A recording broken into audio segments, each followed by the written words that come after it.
Hello friends, स्वागत है आपका हमारे YouTube channel Viku for you में।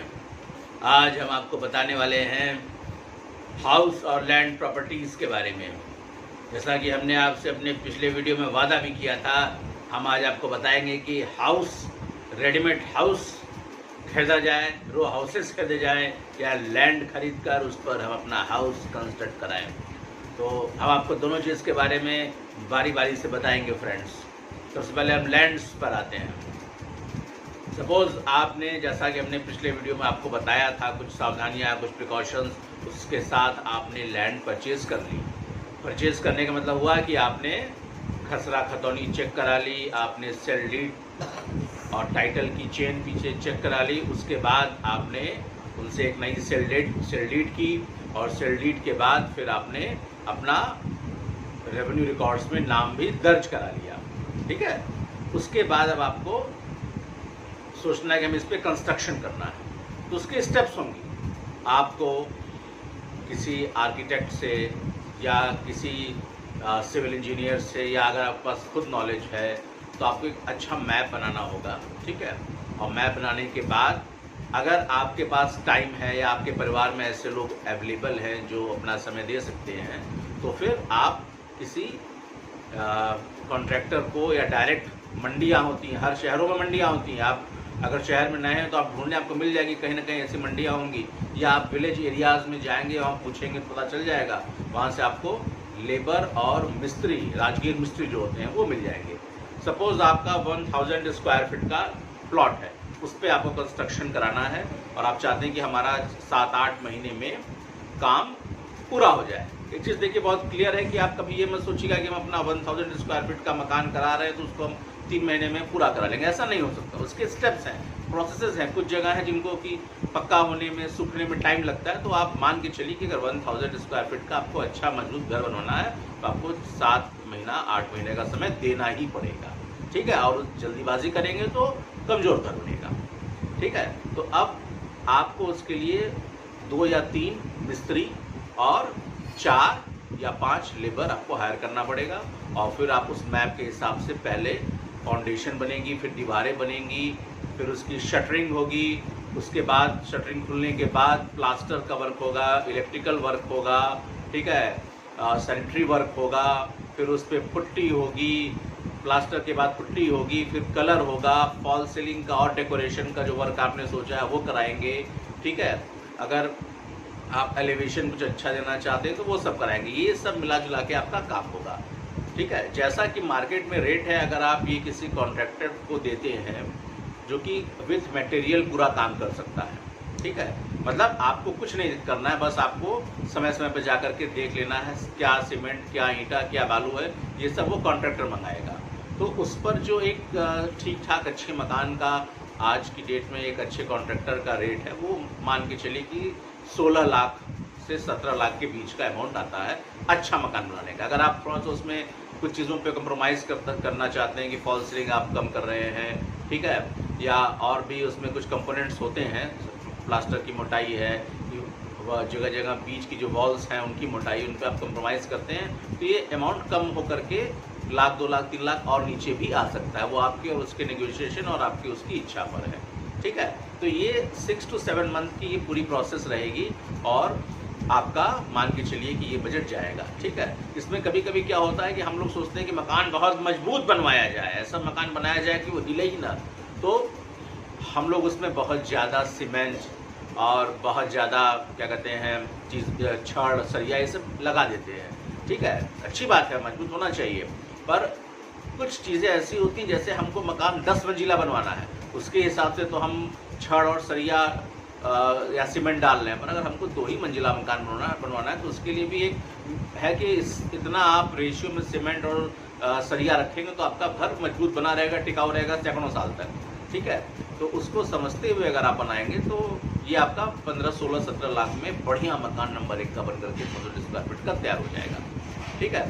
और इसी के पैरेलल अगर आप अपना खुद सामान खरीदते हैं और अपने सामने लेबर से बनवाते हैं, पर ये तभी कर पाएंगे जब आपके पास टाइम हो।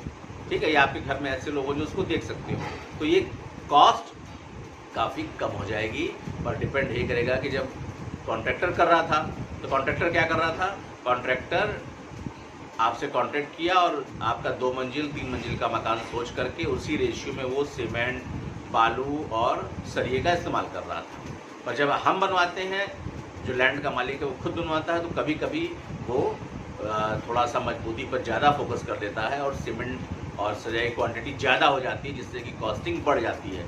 तो अगर आप ऐसा नहीं करते हैं और आप जो एक स्टैंडर्ड रेशियो है 2 मंजिला 3 मंजिला मकान ले जाने के लिए मजबूती को ध्यान में रखते हुए उससे आप काम कराते हैं, तो जो ये कॉस्ट 16-17 लाख जा रही है वो आपके खुद की निगरानी में और आपके खुद के माल खरीदने पे काफ़ी कम हो जाएगी। आपको 4-5-6 लाख रुपए, 7 लाख रुपए इसमें कम हो जाएगा, यानी कि 11-12 लाख में आपका मकान बनके तैयार हो जाएगा।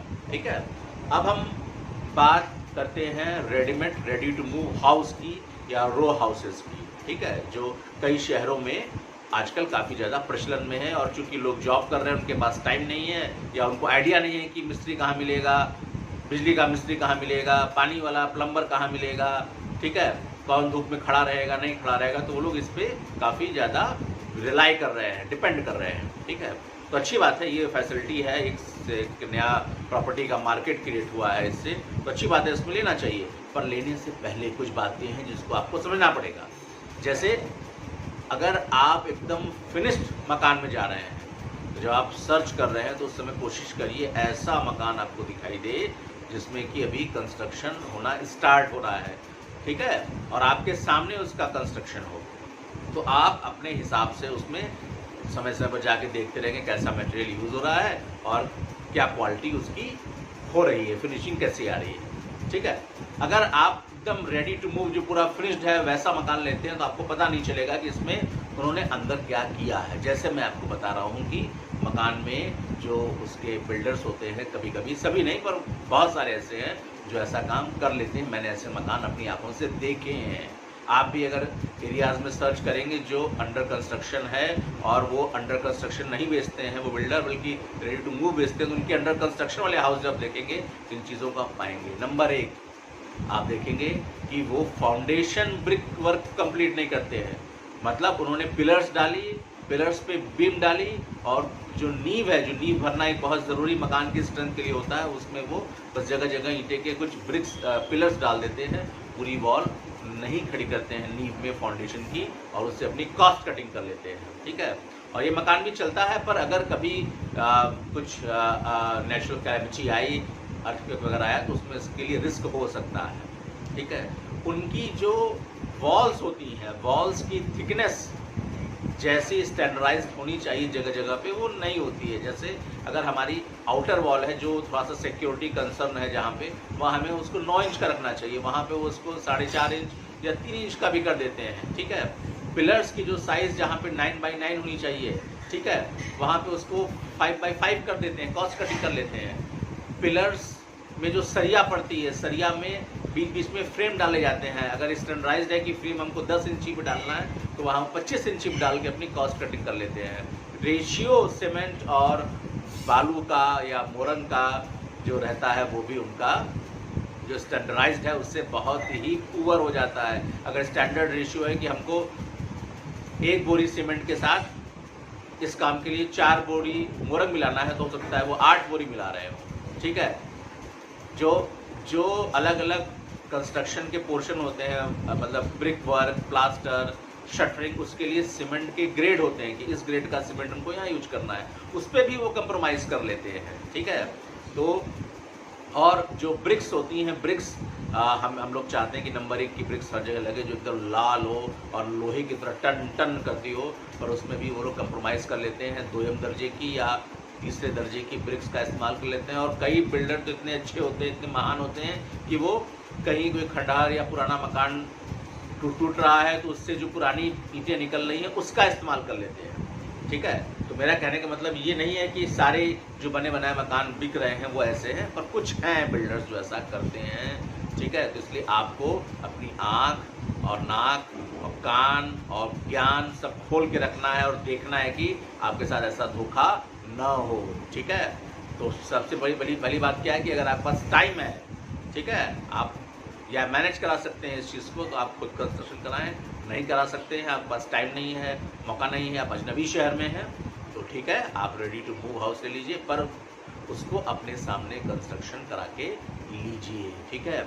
और बाई चांस आपको पसंद आ गया है मकान, वो एकदम फिनिश्ड है और आप उसको लेना ही चाह रहे हैं, तो उस केस में आप उसकी लैब टेस्टिंग की बात करिए अपने बिल्डर से कि हम उसकी लैब टेस्टिंग कराएंगे, किसी अच्छी सिविल लैब से उसकी आप टेस्टिंग करा लीजिए। और नहीं हो पा रही है टेस्टिंग अगर, तो आप एक अच्छा कॉन्ट्रैक्ट बनवाइए जिसमें उनसे ये सारी चीज़ें लिखवाइए कि कहाँ पे क्या डिटेल्ड एग्रीमेंट, कि कहाँ पर आपने क्या चीज़ इस्तेमाल की है, ब्रिक हमने किस क्वालिटी की इस्तेमाल की है, हमने किस रेशियो में सीमेंट इस्तेमाल किया है, हमने जो सैनिटरी फिटिंग्स ली है वो सेरा के लिए किसके लिए है, जो हमने इलेक्ट्रिकल वायरिंग यूज़ की है वो हैवेल्स की यूज़ की है या किस ब्रांड की यूज़ की है, मतलब हर चीज़ return, each and every part should be return.